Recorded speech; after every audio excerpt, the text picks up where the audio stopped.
everybody. Welcome to my first video for Liminal Spaces Talks Music. This this was a very tough thing for me to put together because music's always been a very, very important part of my life, and picking what to talk about, and then once you've picked that, then deciding what about it you want to talk about, it's very strange. What I finally settled on is I'm going to do The Wonderful and Frightening World of by The Fall. This album came out in 1984. It's an incredible album. For me, honestly, I kind of believe it's their peak. At least this time period is, right? Talking about Perverted by Language, This Nation's Saving Grace, and The Wonderful and Frightening World. All of this stuff where Brix first came into the band, is just incredible. I think it's the best stuff that they did.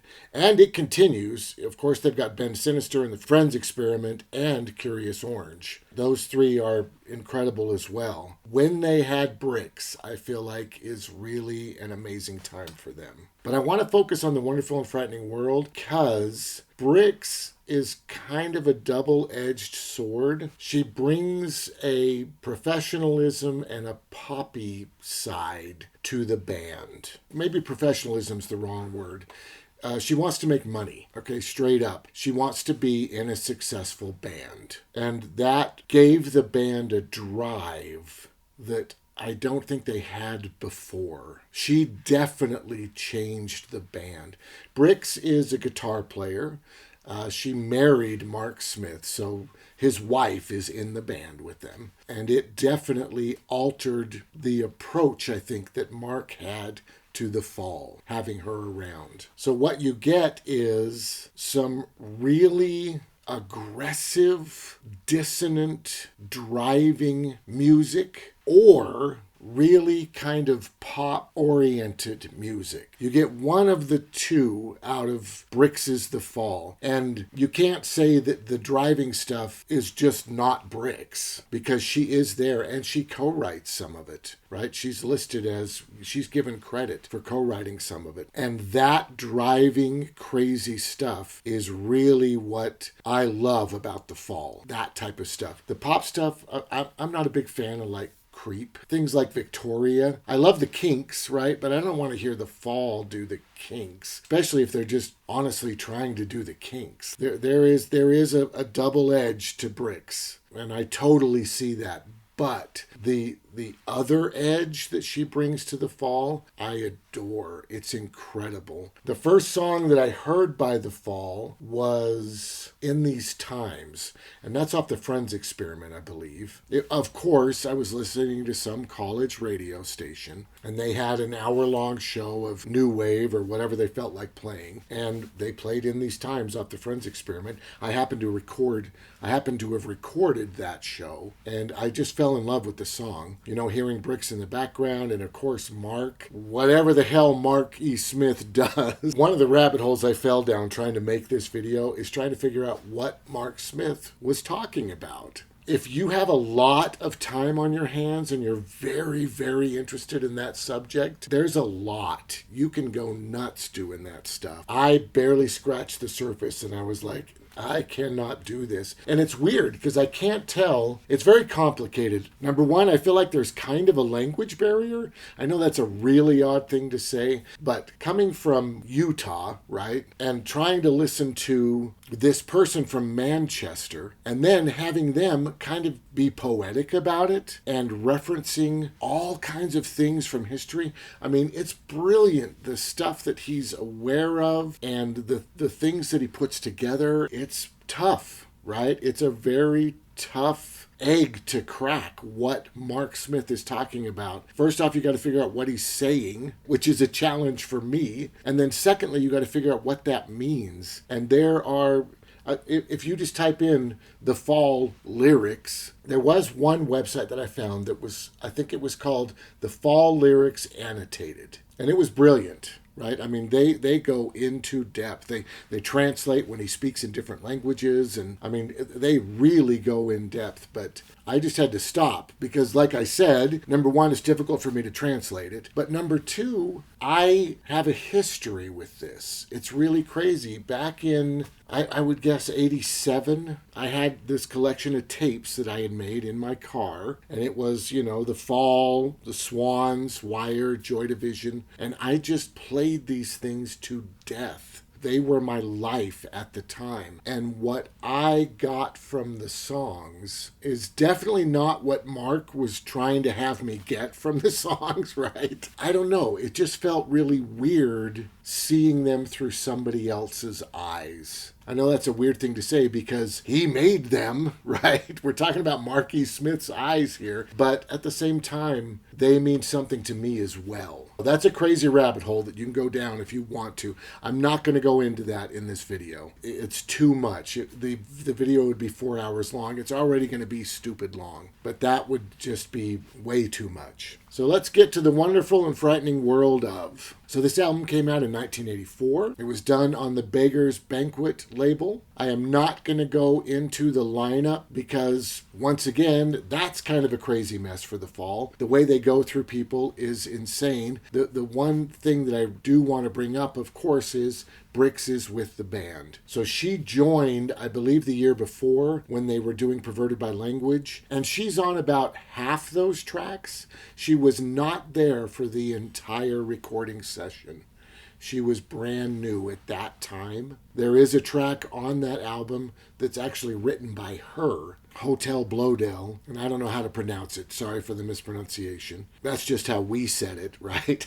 I should talk about, I guess, a tiny bit, just trying to get information about these bands in the 80s in Utah. We did not have the internet. I don't feel like it's possible to explain to somebody who wasn't around at that time how important the internet is. Here's an interesting story about it, I guess. Substance by the Joy Division, I believe, was the first CD that they released by the Joy Division. I think you could get it on tape and you could get it on CD. I think I originally grabbed it on CD and I listened to it, played the crap out of it, knew all the songs, blah, blah, blah. Then they re-released their 2 studio albums, Unknown Pleasures and Closer. So you would just randomly walk into a store and you would find something that had the words Joy Division on it, right? And of course you'd freak out and you'd buy it. I have a ton of bootlegs by the Joy Division because we didn't know what the band had released, right? If you walk in and there's a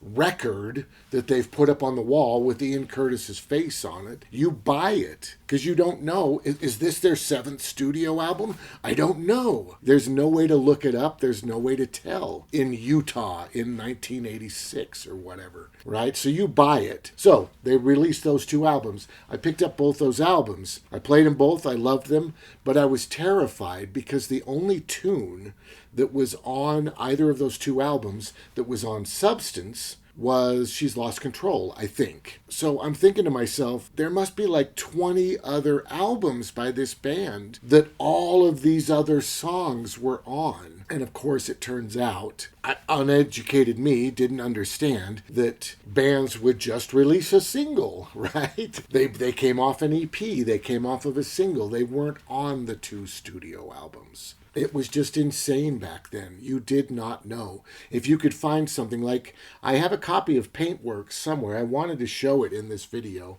It's a book about The Fall. Finally, I found something that I could get some information about The Fall out of. But I didn't have it way back then. You just bought what you could find. So, Wonderful and Frightening World comes out in 1984. The Fall was on an upswing right now. They were gaining popularity like crazy. Perverted by Language was very successful for them. Like I said, Brix brought in that edge that they needed in order to push more into the public consciousness. At times, of course, it could go too far, but I do believe it was very important and good for the band.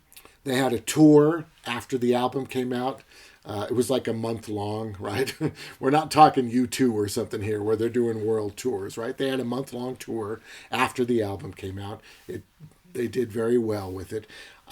There's a story of their equipment getting stolen and Mark flipping out, and then two band members quit, and then they replaced one of them, but then Brix talked him back into getting one of the other two back again, and then like a year later, the first guy that quit came back, and like I was saying, the lineup is just crazy for the fall, but they were on an upswing. They were doing very well. It's a very good time for the fall. Brix is American. I should bring that up. Brix is American. Mark E. Smith met her during an American tour that they were on. And they fell in love, got married. She joined the band. She's a guitar player. She had her own band before. The album was produced by John Leckie. John Leckie has produced Magazine. He's produced Radiohead. He's a really incredible producer. He said a couple things about this specific one. Number one, Marky Smith would start in the morning with speed and vodka, like his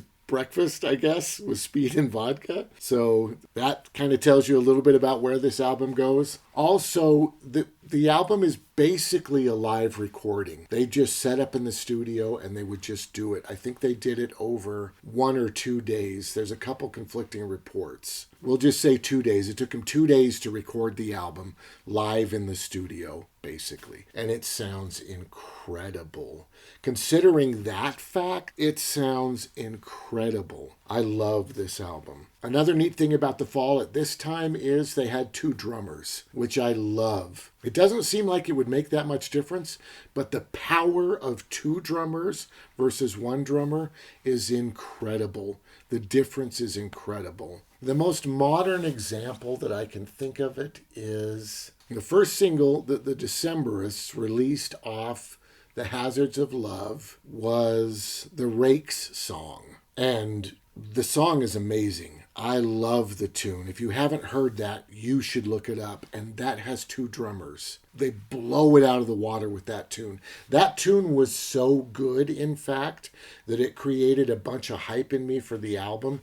So much so that I actually don't like the album very much. To me, it's a lot more melodic and slow than that Rake song is.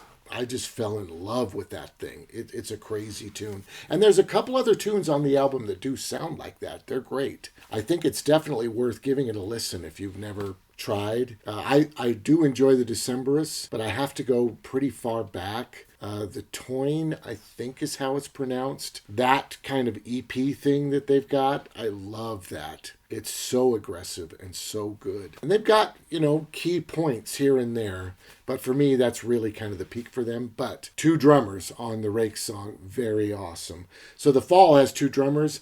Oftentimes they would also experiment with having 2 people play bass, even though they didn't have 2 bass players. I think they would switch up every once in a while and have a couple bass players. Really a neat setup for a band. It sounds amazing. Brix also brought a sense of humor to the fall, which I think is super important for Marky Smith to have a sense of humor.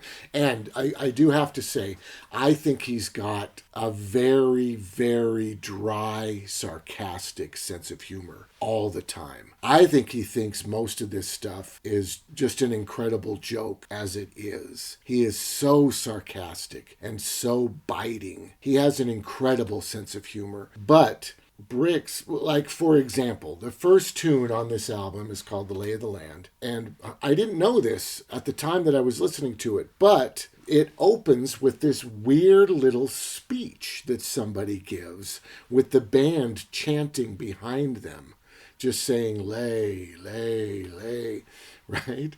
And you can hear Brix in the background cracking up. She cannot keep a straight face through this thing. Just listening to it, you can tell. She literally starts laughing at one point. And that kind of a sense of humor being brought to the fall, I think is a really incredible thing. And I really appreciate that Mark kept it. It's in the song, But I didn't know that little speech that they give is from the TV show, The Quatermass Conclusion. So I'm going to have to look that up. We're going to have to do a whole segment on on that television show. Weird British sci-fi TV show. I think we'll have to do a whole thing on that. But I didn't know that's what they were quoting when they were doing that. And that kind of goes into looking up Marky Smith's lyrics. The rabbit hole that you can go down trying to figure out what's going on is just so intense. But that's super cool. So that's how that opens. And you can hear Brix laughing throughout that. There's a sense of humor that was added to The Fall, aside from that biting sarcasm. Just a genuine sense of humor that I think is really a neat thing for the band to have, as long as it doesn't go too far, which it does sometimes. And The Lay of the Land is just an incredible tune.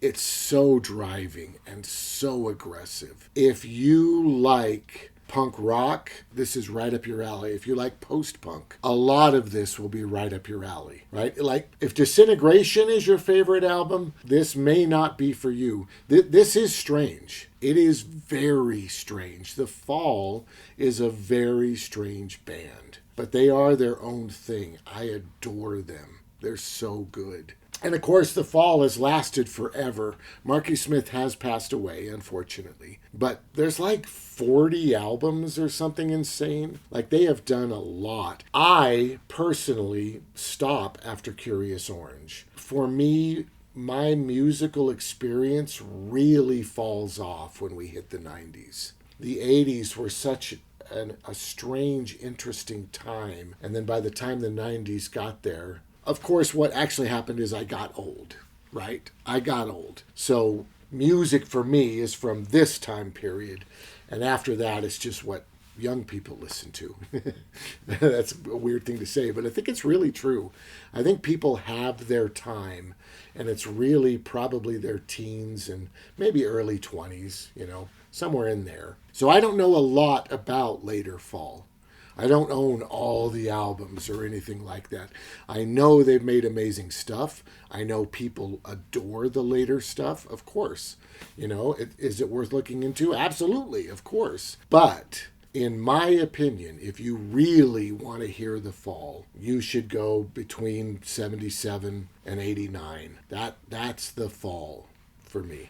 So, Lay of the Land, incredible. The opening track is just mind-blowingly good. I want to say the band is tight, and I really believe that is true. It sounds like a mess, but it's supposed to. And, of course, they basically recorded these tunes live in the studio. They weren't doing 27 takes of just the drums and then layering in the bass player over the top. They were just playing them and recording them.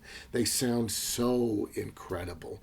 And Marky Smith has talked about influences coming from 60s garage bands. Bands that sounded like a mess at the time, of course, as well. I love that stuff. I really do. And I really firmly believe that did lead directly into punk rock. If you're listening to the Stooges, or you're going a little bit later, right? If you're listening to even like the Sex Pistols and stuff, there's no doubt in my mind that early garage rock stuff just created that mess, that glorious, incredible, weird mess that is punk rock, and that is The Fall. It's aggressive and it's brilliant. Lay of the Land, awesome tune. So the record, let's talk about that for a second. The record has 9 tunes on it. I think they did 4 tunes on side 1 and 5 on side 2. Records, for me specifically, are horrible. And I kind of believe that this was really true for the 80s in general. Records were what your parents played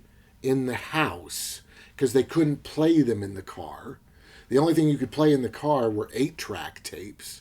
And they were a mess too, right? With the weird having to pause halfway through a song to click to the next track and then the song fades back in, right? They're a disaster. They're fun, right? I have fun memories. Still, when I listen to Alan Parsons, I feel like I can be like, that's where the tape used to fade out, right? I don't know if I'm right or not. It's been so long, but I have an attachment to those, and I have an attachment to records, of course.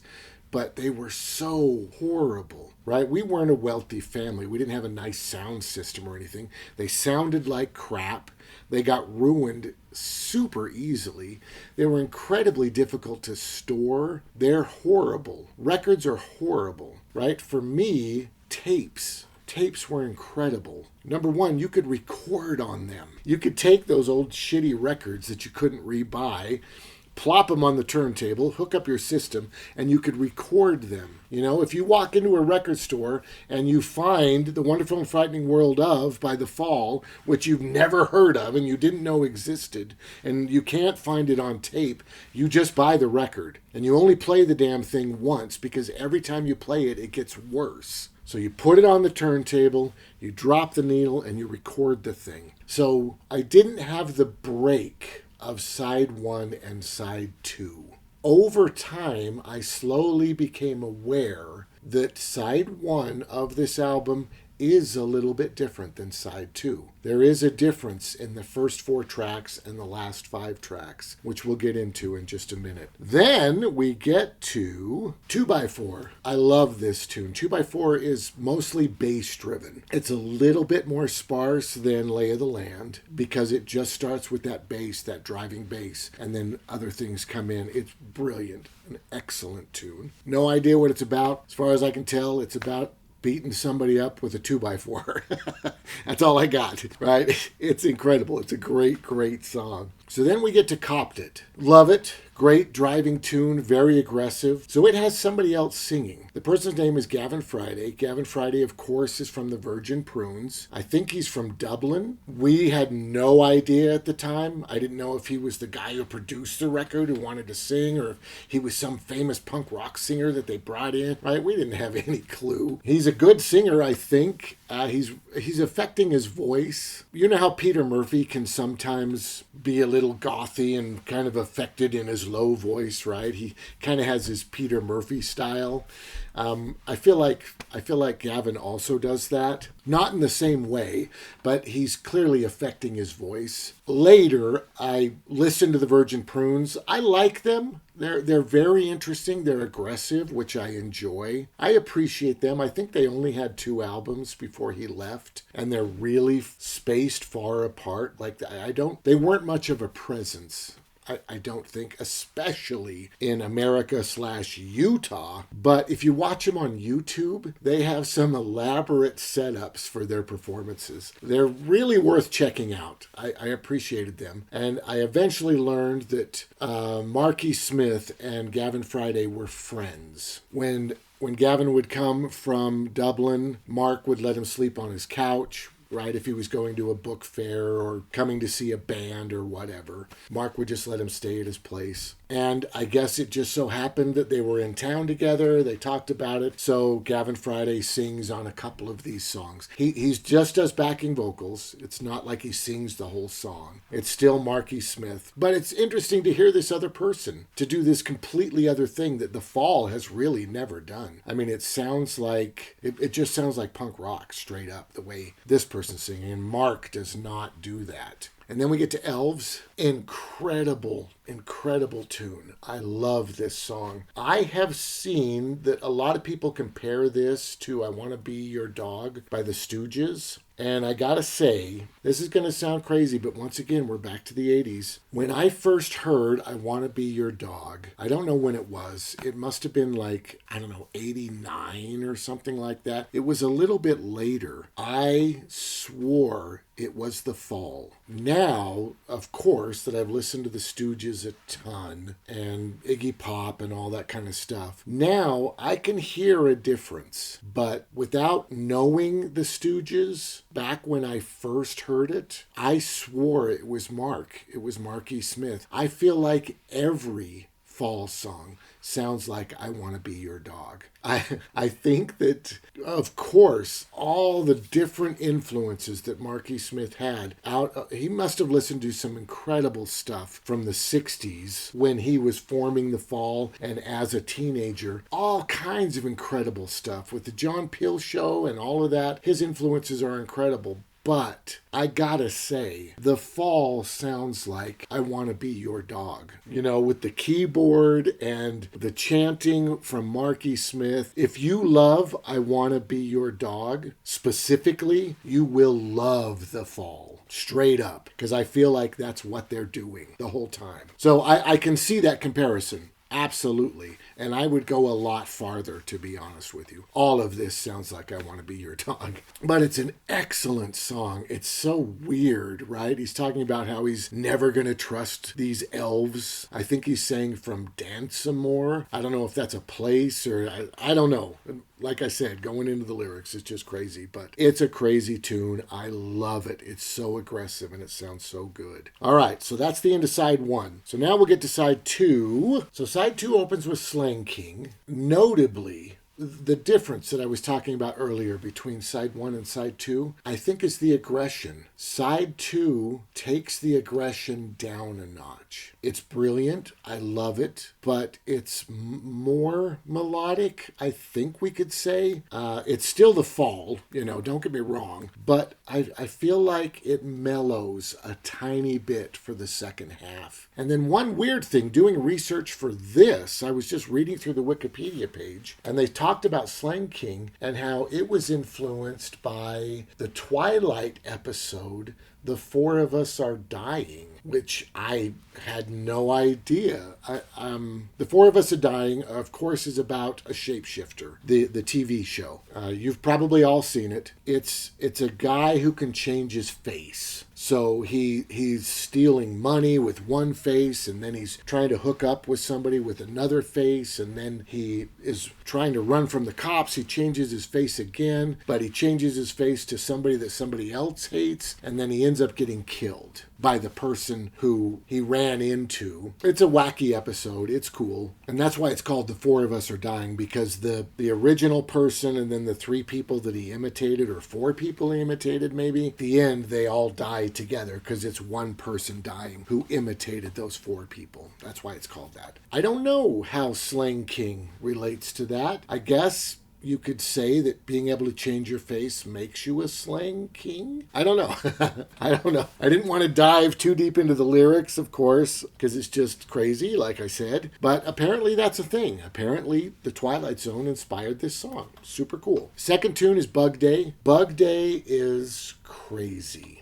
So Marky Smith wanted to experiment with dub. He wanted basic bare bones bass line, basic bare bones drums, and then he wanted to layer sound effects, echoes, dubbing things from other places and putting them in, of course. And he created this tune, Bug Day, and it's weird. It's the weirdest tune on the album, I would say, easily. It's about, as far as I could tell, bugs have taken over the planet Earth. They have driven the human population all the way to the edge of the ocean. And I don't mean like they live there, like literally they have chased all the humans to the edge of the ocean, and the humans now have to decide if they're going to let the bugs kill them or if they're going to dive in the ocean and drown themselves. That's basically what Bug Day is about. It's a very good tune. It's a very, very strange tune, but I like it. All of these, this is another weird thing, is I can't, because I listen to them so much, I cannot picture this album without any of these songs. I, of course, intellectually can say, I don't believe I enjoy Bug Day as much as I'm to the point now that on my iTunes, I can delete things. I can be like, I don't really like this song very much by this specific band, and I don't want it to come up on my iTunes, so I'll just take it out of the album. You know what I mean? I don't feel like I have to be this massive completionist the way I was as a teenager and going into my 20s, maybe even 30s, you know what I mean? I don't feel like I need every single album by every single band that was on the Factory label. You know what I mean? Weird stuff like that.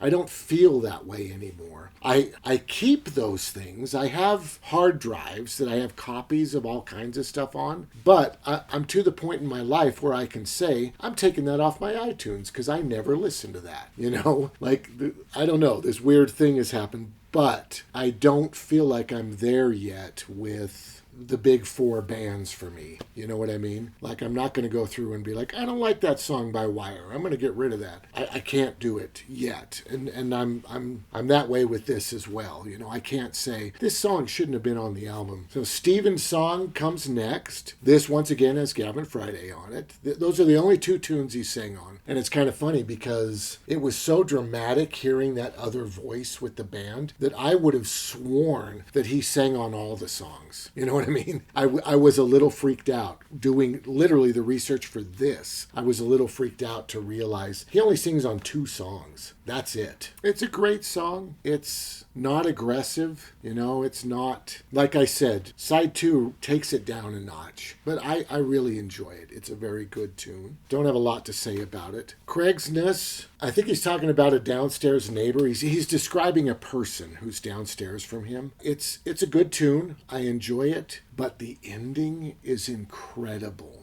When it explodes at the end, like, it's mellow. It's a mellow tune. And I'd like more aggressive stuff. If this tune didn't have that explosion in the end, it is possible that I wouldn't have enjoyed this tune very much, even back in the day. But with that explosion at the end, it's so good. With more layered drums coming in and Mark screaming, and it's great. It's a really great tune. And then we get to Disney's Dream Debased, which I always just took as sarcastically making fun of Walt Disney. But doing the research for this, I read this wacky story.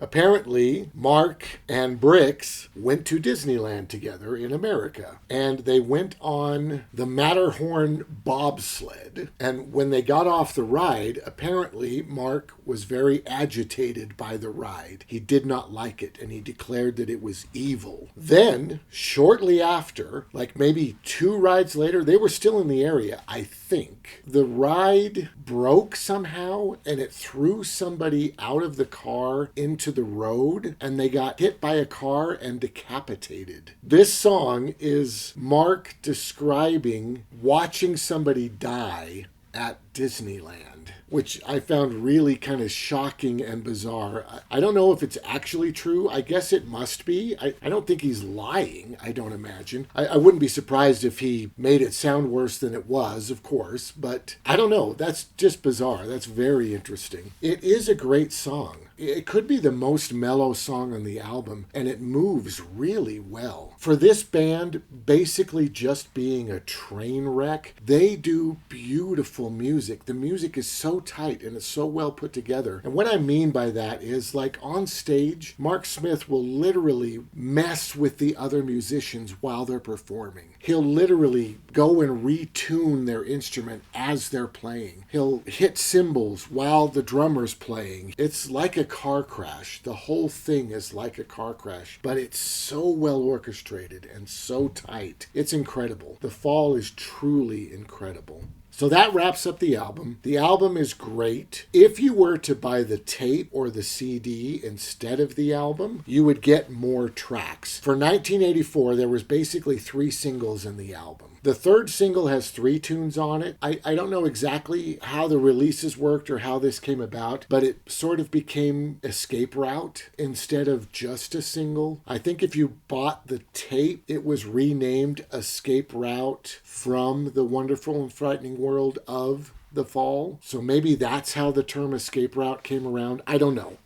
There probably is a release called Escape Route, but I don't know. The point is there's 3 singles for a total of 7 songs. Those 7 songs I have always associated with the Wonderful and Frightening World of. So I actually have it as 16 tunes. So I want to talk about those other 7 songs just real quick. So first up is Oh Brother. It's a great tune. This tune, there's a few songs. I think there's like 3 songs, a couple from the album that were actually written in, like, one was in 77 and one is 81 or something like that. They were written earlier and finally got recorded and made it onto an album. And also Oh Brother. Oh Brother was written in 77, and that was their first single from 84. Of course, there's a big difference. You can hear Oh Brother on a live recording from 1977. Apparently, I did not know this. It starts off, this is where I started falling down the lyric rabbit hole. It starts off off with him speaking German. Apparently, it's a quote from a German poet from like 1935 or something. The German poet talked about how he hated the masses, I believe, but Mark is talking about how he hates the crowds, the audience. He flipped it a little bit. People like to talk about how the fall was becoming more poppy, but you could tell that Mark still hated the audience because of this German spiel that he put at the beginning. I have to say, even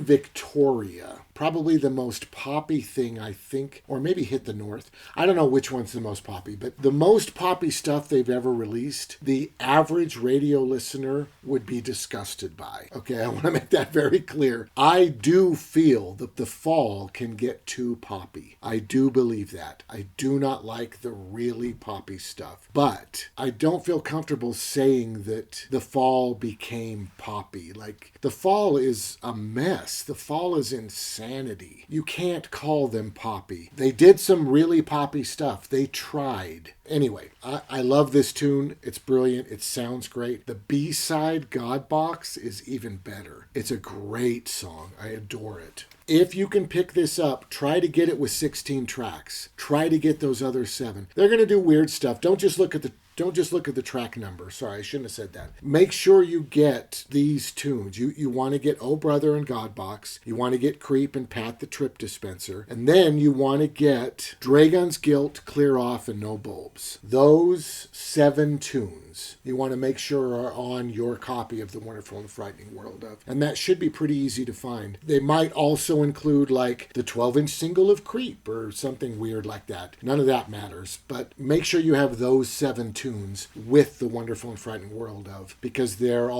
all 1984. That's what you need for 1984 for the fall. And maybe a live show. There is a 4-disc box set that Beggar's Banquet put out. I thought I owned it, but all I could find is Perverted by Language, the 4-disc set. So I may have to buy this. I was surprised. Maybe I just misplaced it. I don't know. I thought I owned it, but I couldn't find it. Just like Paintwork, I couldn't find the book about the fall. But it doesn't matter. Try to get those 7 tunes. So, Oh Brother, God Box, great. Creep, I'm not a huge fan of Creep. I do feel like they pushed a little hard into Popland, with the backup vocals. It's okay. It's not a bad tune. It's okay. I just don't love it. Pat the Trip Dispenser, the B-side, awesome. It's a great, great tune. I love it. Very aggressive. It's a good one. Dragon's Guilt, No Bulbs, and Clear Off are not bad. They're okay. They're okay tunes. They don't have the aggression that I normally like, but there's nothing wrong with them. Okay, so that about wraps up basically talking about 1984 for the fall. Right? Talking about The Wonderful and Frightening World of. It's an incredible album. If you like The Fall and you haven't heard it or don't have it, get it. Straight up. Get the album. If you want to get into The Fall, but you're not quite sure where to start because of the plethora of stuff to choose from, you absolutely should start here. In my opinion, no question, pick this up. It's incredible. If you're able to get into the fall, which is a tough ask, I do have to say that right off the bat. The Fall is not an easy band to listen to, but if you can get into the fall, you will love this. I hope you guys enjoyed this. Please hit the like button. If you want to see more like this, do subscribe, and thank you so much for watching, especially if you made it to the end. Well then, have a great day.